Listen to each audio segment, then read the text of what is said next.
Hey, this is Steven from Legit PC, and this is Dead Island Riptide review.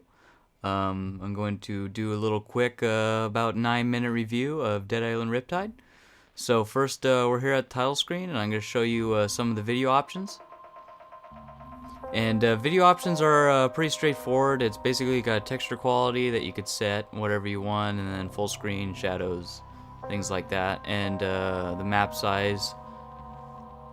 This particular game looks really good, and I'll show you some of the graphics in game, and I'm really impressed on how it actually looks. The Chrome 5 engine is absolutely excellent looking. I don't know of too many games that I've seen that run on the Chrome engine, so I'm relatively new to it, but I would like to see more because it's really a great engine. So of course this particular game continues the story from the first game, so you have the same kind of thing at the beginning. You can pick between the different characters, and each character has a certain characteristic that they're good at.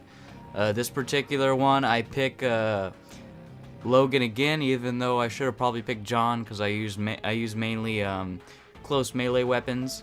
But yeah, so the story continues that they're immune and whatnot, and they end up stranded on another island, which they have to fight for survival yet again, as they meet a lot of more different characters.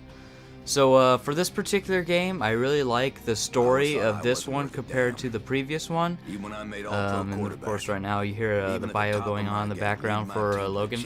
But I think that the story is absolutely a winner compared to the last one. It's something where you'll just be walking along and you'll find somebody that needs help, and then there's a whole bunch of zombies around them. And I really like the weapons that they have. They have all different kinds of weapons that you could pick from. And I really think that it's a massive improvement from the last game. And of course, it's also recently priced. It's a pretty good budget game, and it's got a lot of playtime. I haven't even completed the game all the way. I think I'm maybe about halfway done, and I've played a couple weeks on it. But here's a look at the Chrome 5 engine, and of course this is on a capture card to make sure that I get an accurate frame rate count. So the game looks a little better than what you could see on the capture card, but you could tell that the graphics and all the environments and assets inside this particular environment are all absolutely excellent. And you can see all the little assets of the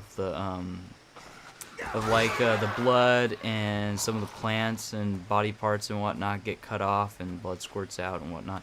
Some things are kind of low res, but I mean you kind of get over that. And of course this game does have a couple glitches that are kind of annoying that really do impact the gameplay of the game, and I have that at the end, so you guys will see that. And then of course the mechanic is back of the throwing whatever, and then you'll find stuff stuck in the wall and whatnot.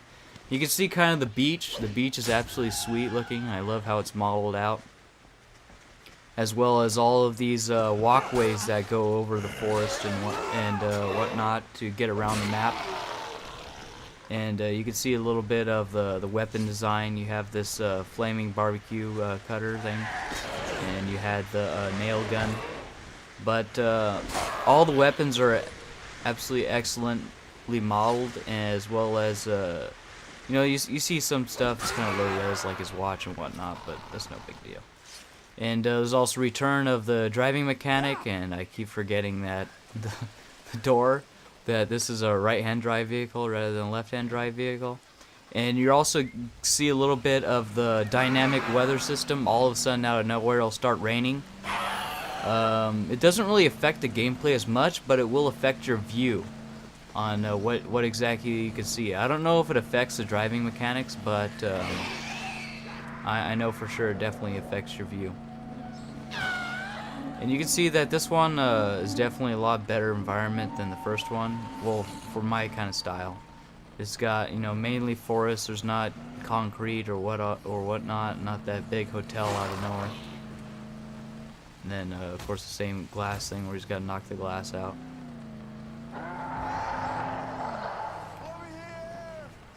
And here's a part where I'm just driving by, and then some guy is stranded on top of his motorhome. and once helped, and then I get completely murdered by one of those thugs.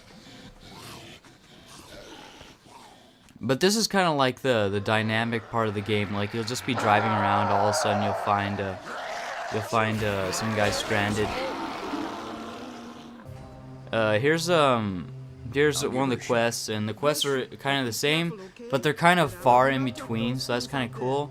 The quest is more of like things like this. You know, you go back into some place and there's zombies all over the place. And here I'm using the Fury, which for him is to throw the machetes. And here's that other part where I go back. I'm still alive and whatnot, so I come back and try to help the guy on top of the trailer. And there's a lot of different enemies in this that I didn't see in the first one. There's like the thugs, and then there's ones that sit inside the water and they come out of the water. There's ones that spew acid and whatnot.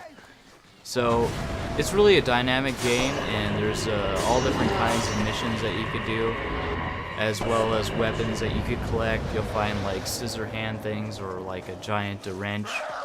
And as well as what you guys will see later with the mechanics bench, where you could change things. You could add stuff like a chain link fence. You could make stuff toxic, add a flamethrower to it, or add claws to it as well.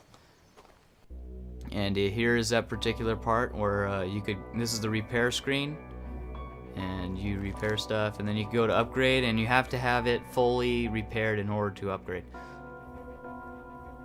And then here are some of the mods. You know, you could add nails to it, barbed wire, ripper mod, and of course I haven't collected all of them. These are just halfway through. This is what I found.